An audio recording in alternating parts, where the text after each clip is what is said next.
Hello दोस्तों, कैसे हैं आप सब। हमारी आज की कहानी का नाम है धोखेबाज पति को सबक। समर कभी घर में ऑफिस की बात नहीं करता, यही कारण है कि उनके ऑफिस में कभी कभार होने वाली पार्टियां मेरे लेखन में इतनी महत्वपूर्ण है। ऑफिस के समाचार मुझे वहां पर ही मालूम होते थे। कोई भी पति कभी भी अपने गोसिप या अफेयर घर में नहीं बताता, लेकिन अगर दूसरों का अफेयर हो तो फट से घर पर सब बातें बताता है। फिर पत्नी पार्टी में दूसरों के साथ मसालेदार खबर शेयर करती है। उस वक्त बताने वाले की आंखों की चमक और सुनने वालों की उत्सुकता देखने लायक होती है। पिछले हफ्ते की पार्टी में मैं सभी महिलाओं के आकर्षण का केंद्र थी। सबसे पहले छवि ने मुझे सबके सामने बेइज्जत करते हुए कहा, उस अकाउंट सेक्शन की बकबक करने वाली वर्षा से तुम्हारे समीर का अफेयर शुरू है। ये बात सच है क्या? उसके बाद प्रिया, दिव्यानी, मंदाकिनी, अंजलि सभी ने इस खबर की पुष्टि की। उन्होंने कहा कि समर को सिनेमा घर जाते समय होटल में कॉफी पीते हुए देखा गया था, इसलिए शक की कोई गुंजाइश नहीं थी। मैं पूरी तरह से दुखी हो गई। मैं यहाँ ये दिखाने में सफल रही कि इस खबर का मुझ पर कोई असर नहीं हुआ। मुझे उनकी सलाह और हमदर्दी नहीं चाहिए थी, इसलिए मैं सीधे शौचालय में चली गई। वहां एकांत में मेरे मन में दो बातें घटित हुई। किसी भी तरह से ऐसे मामले में पति के साथ लड़ने से कोई फायदा नहीं होगा, हमेशा लड़ाई का असर उल्टा होता है। दूसरी बात, ऐसे में रोने से कोई फायदा नहीं होगा, फिर कुछ अलग चाल चलनी पड़ेगी। मैं वॉशरूम से निकलकर पार्टी हॉल में उनके मामले की गंभीरता का अंदाजा लगाने गई। तभी मैंने समर और वर्षा को हॉल के एक कोने में, मैंने दोनों को हंसते और बातें करते देखा। इस तरह मुझे अचानक अपने पास देखकर दोनों चौंक गए। यह इस बात का प्रमाण था कि उनके मन में चोर है। वर्षा थोड़ी खुश हुई जब मैंने उसकी तारीफ की कि तुम कितनी खूबसूरत दिखती हो और तुम्हारे कपड़े बहुत अच्छे हैं। फिर मैं थोड़ी इधर उधर की बातें करती रही, एक चुटकुला सुनाया, इससे उसे राहत मिली और वो खुलकर मुस्कुराने लगे। समर को मेरे व्यवहार में कुछ भी आपत्तिजनक नहीं लगा, इसीलिए वह निश्चित हो गया और वहां से चला गया और दूसरे ग्रुप में बातें करने लगा। मैंने अपने गुस्से और नफरत को छुपाते हुए वर्षा के साथ काफी समय बिताया, इसलिए मैंने वर्षा और समर को एक साथ आने का मौका ही नहीं दिया। मैंने वर्षा को बहुत बार कहा कि एक बार घर पर आओ ना। उसने कहा आऊंगी, फिर कभी। आखिर में एक बार उसने मुझे घर आने का न्योता भी दिया, जो कि मैं चाहती थी। मैं मन ही मन उदास थी। समर के विश्वासघात से मैं पूरी तरह टूट चुकी थी। हालांकि मन में तय कर रही थी कि उन दोनों को कैसे सबक सिखाया जाए। ये सब हो जाने के बाद मैं घर वापस आई। घर वापस आने पर मेरी सास ने मेरे अवसाद पर ध्यान दिया। वह मुंह से कठोर है लेकिन दिल से बहुत स्नेही थी। जब उन्होंने ज्यादा जोर देकर पूछा तो मैंने उन्हें सब कुछ बता दिया। उसके बाद 2 दिनों तक हमने ढेर सारे विचारों का आदान प्रदान किया। उनसे बात करके मेरे उदास मन को राहत मिली। कुछ दिनों के लिए समर टूर पर गया। मैंने बिल्कुल ठीक शनिवार चुना और सुबह करीब 10 बजे वर्षा के घर पहुंची। वर्षा ने मुस्कुराकर मेरा स्वागत किया, लेकिन उसकी आंखें चिंता और आश्चर्य से भरी थी। अरे, समय था तो इसलिए मिलने चली आई। मुझे तुम्हारी याद आई तो इसलिए चली आई, सोचा नई सहेली को मिलाए, इसलिए तुम्हारे घर आ गई। मैंने उसे अपनेपन से बोला, तुम्हारा स्वागत है। सोनाली, तुम शिव को क्यों नहीं लाई? अपने ड्राइंग रूम में जाकर पूछा। मेरी नंद आई है मायके, उनके 2 बेटों के साथ खेल रहा था। क्या लोगी, चाय या कॉफी? चाय चलेगी। वर्षा, अरे रिक्शे से उतरते वक्त कमर में मोच आ गई, थोड़ा लेट जाऊं क्या? हाँ हाँ, उसने जल्दी से मुझे एक तकिया दिया और मैं आराम से उसके बिस्तर पर सो गई और वह चाय बनाने चली गई। चाय के साथ साथ वो ढेर सारा नाश्ता भी लाई थी। हमने खुशी खुशी चाय नाश्ता खत्म किया। जल्द ही हम कई विषय पर खुलकर बात करने लगे। बात करते करते मैंने उसकी शादी की बात उठा दी।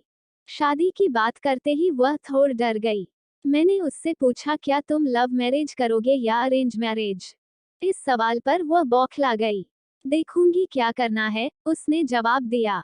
तुम जैसे स्मार्ट दिखने वाली लड़की के कई दोस्त होंगे, जरूर किसी से अफेयर होगा। बोलो ना, कौन है वह भाग्यशाली व्यक्ति? अब वो कैसे कहेगी कि उसका अफेयर मेरे ही पति से चल रहा है। तो मैंने उससे मुद्दे पर कुछ और समय निकालकर उसे प्रताड़ित किया। मुझे बहुत मजा आ रहा था। तभी मेरे मोबाइल फोन पर 2 कॉल आए। एक मेरे सास का और दूसरा मेरे बीसी की सहेली का था। मैंने उन दोनों से कहा कि मैं अब वर्षा के घर आई हूँ। मुश्किल से आधा घंटा बीता था। तभी मेरे सास, मेरी नन्नद मीनाक्षी, उनके दोनों बच्चे और शिव सभी वर्षा के घर में दाखिल हुए। बच्चे सीधे टीवी की ओर बैठे और वो कार्टून चैनल लगाकर देखने लगे। सास और मीनाक्षी सोफे पर बैठकर मेरी कमर की मोच के बारे में बातचीत करने लगी। मम्मी जी, आप मेरी बहुत परवाह करती हो। तुम एक नंबर की बेपरवाह लड़की हो। 1000 बार बोला कि वजन कम करने को, प्रसार पर नियंत्रण रखें, इसलिए वजन से कमर में मोच तो आएगी ही ना। पर तुम्हें तो किसी की सुननी ही नहीं है। सास का ऐसा रूप अवतार को देखकर वर्षा डर गई थी। भाभी की आंखें तब खुलेगी जब समर भैया एक खूबसूरत तितली के पीछे पीछे चले गए, मीनाक्षी ने कहा। इस पर सास भड़क उठी। तुम्हारे भैया के पैर तोड़ दूंगी और उस तितली के पर भी, समझी। मेरे सास ने मीनाक्षी को जवाब दिया। अरे माँ, मैं मजाक कर रही थी। क्या तुम नाराज हो गई? फिर मूर्खों जैसी बात क्यों कर रही हो? वर्षा अपनी उंगलियां एक दूसरे में उलझाकर जमीन की तरफ नजर झुकाए खड़ी थी। मेरी सास की तरफ उसकी देखने की हिम्मत नहीं हुई। सास मुझे और मीनाक्षी को कहने लगी कि आज की लड़की में ना तो समझ है और ना ही सब्र, अपने गृहस्थी की देखभाल करने की अकल भी नहीं होती। फालतू में इसके उसके लफड़े में पड़ना और प्रेम विवाह करना ठीक है क्या? जिस रास्ते पर आपका काम नहीं है उस रास्ते पर क्यों चलना? बराबर ना वर्षा। हाँ। वर्षा ने झिझकते हुए हाँ कहा। तुम्हारी शादी हो गई है क्या?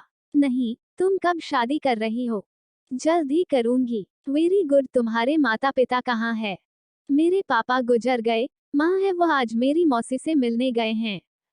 कब आएगी? श्याम को आने वाली है। मैं उनसे मिलने आऊंगी कभी। सोनाली, तुम यहाँ ही रुकने वाली हो क्या?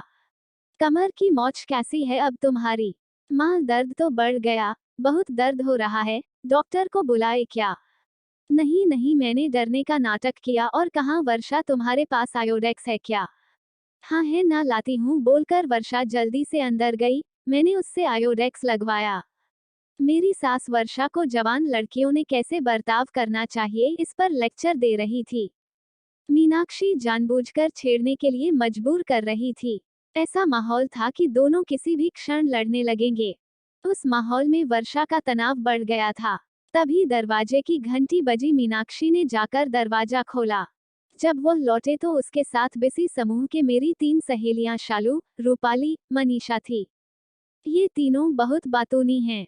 उनके आगमन ने माँ बेटी के बीच वाक्य युद्ध को रोक दिया। लेकिन रूम का आवाज एकदम ज्यादा बढ़ गया। अपनी नई सहेली से सेवा करवा रही हो क्या सोनाली? रूपाली ने आंखें फैलाकर कहा और सभी हंस पड़े। वर्षा तुम्हारे बारे में बहुत सुना है सोनाली से। सोनाली हमेशा तुम्हारे बारे में बोलती रहती है। देखो, उसके दिल में बैठकर हमें वहां से मत भगाना। शालू ने वर्षा के कंधे पर हाथ रखते हुए कहा। हम अपने नई दोस्ती की नींव को मजबूत करने के लिए गर्मा गर्म समोसे, जलेबी, ढोकला लेकर आए। मनीषा ने इतने बेपरवाह अंदाज में कहा कि वर्षा को हंसना आया। अपना परिचय देने के बाद तीनों साहसपूर्वक रसोई में घुस गए। आयोडेक्स को अपनी जगह रखकर हाथ धोकर वर्षा रसोई घर में गए तो उनकी चाय बनकर रेडी थी। लेकिन एक बात सच है कि सब कुछ वर्षा के घर में था और वह अपनी अपनी जगह पर था। शालू ने बच्चों के लिए फ्रिज से जूस का जग निकाला। हम सब चाय, समोसे, जलेबी या खाकर मजे में गपशप कर रहे थे।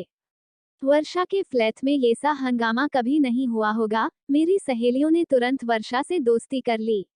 वर्षा भी उनसे बहुत खुलकर बात भी कर रही थी, जैसे वो पुराने परिचित हो। शालू ने शरारत भरे अंदाज में कहा कि सोनाली, वर्षा से दोस्ती करने से तुम्हें जरूर फायदा होगा।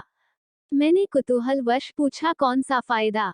अरे, समर के ऑफिस में होने से वर्षा तुम्हें वहाँ की सारी बातें बराबर बताएगी। मतलब अगर तुम्हारे समर का वहाँ किसी से अफेयर हुआ तो ये तुम्हें तुरंत बता देगी। अरे हाँ, सच में वर्षा, तुम मेरी आंखें बंद कर समर पर ध्यान रखोगी? मैंने बहुत प्यार से वर्षा को कहा। वर्षा के गाल एकदम गुलाबी हो गए। उसने जवाब नहीं दिया, सिर्फ सिर हिला दिया और फिर वह टेबल पर का सामान समेटने लगी। रूम का फैला हुआ सामान निपटाने वाली थी कि तभी मेरे ससुर वहां आ गए। उनके आते ही माहौल बदल गया। मेरे ससुर बहुत स्ट्रिक्ट थे। मेरी सहेलियों ने फटाफट पल्लू दोनों कंधे पर लिया और झुककर उनका आशीर्वाद लिया। सब ऐसे चुप हो गए जैसे उनको बोलना आता ही नहीं हो। बहू घर चलने की स्थिति में हो या एम्बुलेंस बुलाए? उन्होंने गंभीरता से मुझसे पूछा। चलूंगी पापा। मैं वर्षा से बिस्तर से नीचे उतरी। मैंने डॉक्टर शशि को फोन किया, घर जाते जाते उनको दिखा कर जाएंगे। ठीक है पापा। यहाँ क्यों आई थी? इस वर्षा को मिलने आई थी पापा जी। इसे कभी देखा नहीं, नई पहचान है क्या? हाँ, ये ना समर के ऑफिस में काम करती है। वर्षा बेटा, तुम अकेली रहती हो क्या यहाँ? नहीं अंकल, माँ के साथ रहती हूँ। वर्षा पापा की आवाज से ही डरने लगी। चलो अच्छा है, नहीं तो हम हैं ना तुम्हारे साथ। कभी भी मदद की आवश्यकता हो तो हमें बताना, पापा बोले। फिर हमारे तरफ मुड़कर बोले, अब चले। पापा निकले, वैसे हम भी उनके पीछे पीछे गए। घर से निकलते समय मेरी सास वर्षा को बोली, वर्षा बेटा, अब जल्दी तुम्हारी शादी का आमंत्रण हमारे हाथों में देना। देर हो गई तो अच्छे लड़के मिलते नहीं।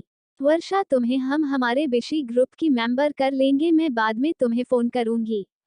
रूपाली के इस प्रस्ताव को हम सब ने अनुमति दी। तीनों बच्चे थैंक यू आंटी बोलकर बाहर निकल गए। लास्ट में मैं वर्षा का स्पोर्ट लेकर घर से बाहर आई।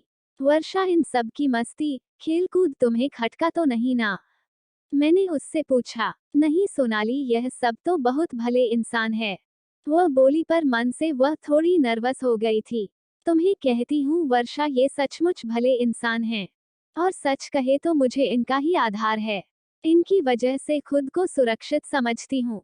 हमेशा मेरी मदद करते हैं।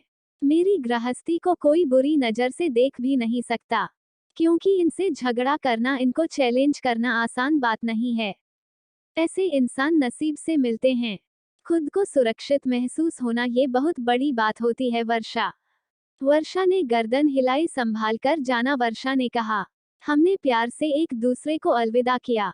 सभी गाड़ी में बैठ चुके थे। मेरे अपने मेरी राह देख रहे होंगे। वर्षा का आधार छोड़कर मैं अच्छे से चलकर उनके पास पहुंची। मेरे कमर में मोच आई ही नहीं थी। सब कुछ तय किए मुताबिक प्लान किया था। मैंने 2 उंगलियों वी फॉर विक्ट्री की निशानी करते ही सबके चेहरे पर खुशी आ गई। और वर्षा हमेशा हमेशा के लिए शहर छोड़कर चली गई। धन्यवाद।